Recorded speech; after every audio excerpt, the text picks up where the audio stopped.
Peace, everybody. It's Brother Joe from the African Connection. And today we're going to talk about the Kwanzaa Table, as you see here. So, people often wonder, well, what's Kwanzaa? How do we celebrate it? And a big part of celebrating Kwanzaa is actually setting up a Kwanzaa table. So this video is to explain the Kwanzaa table to you.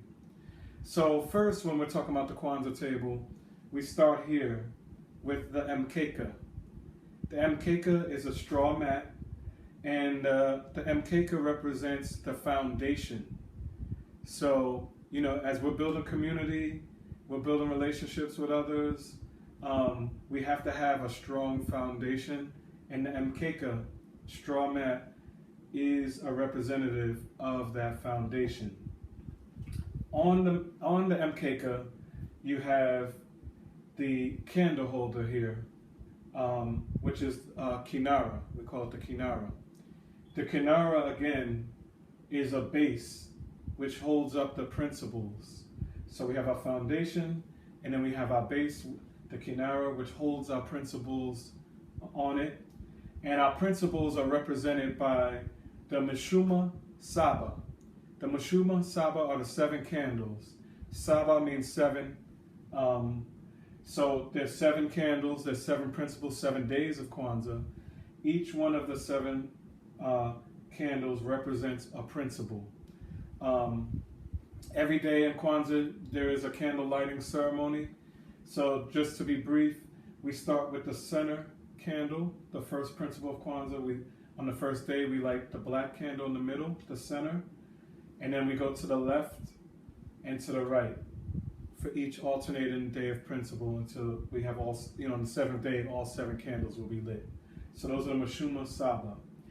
Then you see here these 2 ears of corn. These are muhindi. We call them muhindi. The muhindi represent the children. Again, on our foundation and building community, the children are an important part of our community. So they're represented by these ears of corn. Now, I always, on my Kwanzaa table, I always have 2 ears of corn because I have 1 child. I have 1 child, and then the 2nd ear of corn is for the village.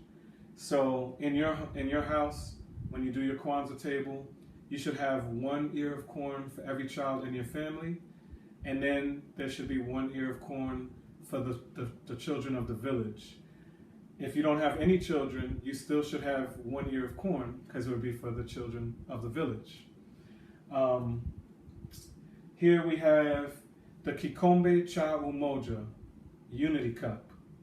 The Unity Cup plays a role in Kwanzaa.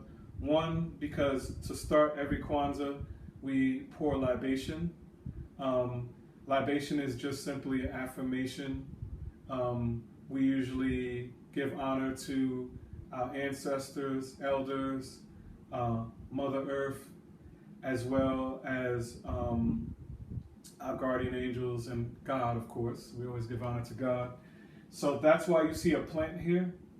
The plant has earth in it.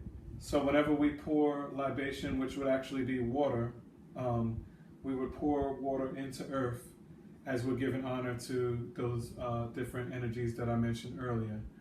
Also, the Unity Cup represents the principle of unity, which is a major component of Kwanzaa. And sometimes, depending on how you do Kwanzaa, some of us will pass the Unity Cup around for everyone to take a sip of at some point during the Kwanzaa ceremony, usually around the libation part of it. Over here we have, you see a bowl of fruit. That's mazao. Mazao will be fruits and vegetables. Now remember, Kwanzaa, the word Kwanzaa means first fruit of the harvest. So again, our children as part of our harvest, that's why they're on there. And fruits and vegetables they're representative of our harvest for the year. So we always have mazao on the table during Kwanzaa just to represent our harvest. Hopefully everyone has some good harvest, so we'll have some mazao on the table. Here we have zawadi. Zawadi is gifts, okay? So yes, there is gift giving during Kwanzaa. Here in this case, we have some books here. All these books here are written by members of our community. So you would give gifts to the children during Kwanzaa, and you would try to give them a gift of something that's practical, something they can use. So it could be something that was made. In this case, these were made by members of our community. So people will have books on their table. Sometimes you may have toys or other items, other gifts, zawadi. I also want to make a note. You hear me using these words. These words are in Kiswahili. Kiswahili is the language of Kwanzaa. It's the language of unity. So if you go to a Kwanzaa ceremony and you're celebrating Kwanzaa, you will often hear the Kiswahili language, and you will that is the official language that we use during Kwanzaa. The last symbol of Kwanzaa, which you should have on your Kwanzaa table, is the bendera. The bendera is the red, black, and green flag. If you'll notice, the Mushuma Saba also red, black, and green. This is a symbol of unity. This was introduced to us by Marcus Garvey. So we always like to include the red, black, and green flag, which is called the bendera, and as well, the red, black, and green is represented in the Mushuma Saba, the candles. So we always have red, black, and green as part of Kwanzaa. Also, here on the table, you see other things. You see a shekere. Shekere is a musical instrument. I like having a sound element on my table, whether it be a drum, shekere, or something that makes sound. There's a picture of an ankh in the back. We usually have something cultural on the table, as well as you can have pictures of your ancestors or ancestors from the community.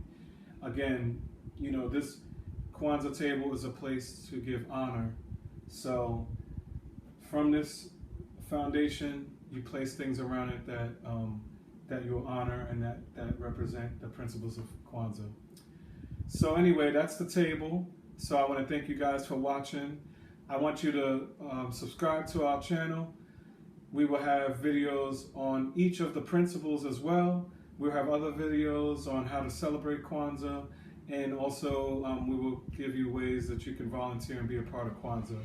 So once again, thank you from the African Connection. Peace.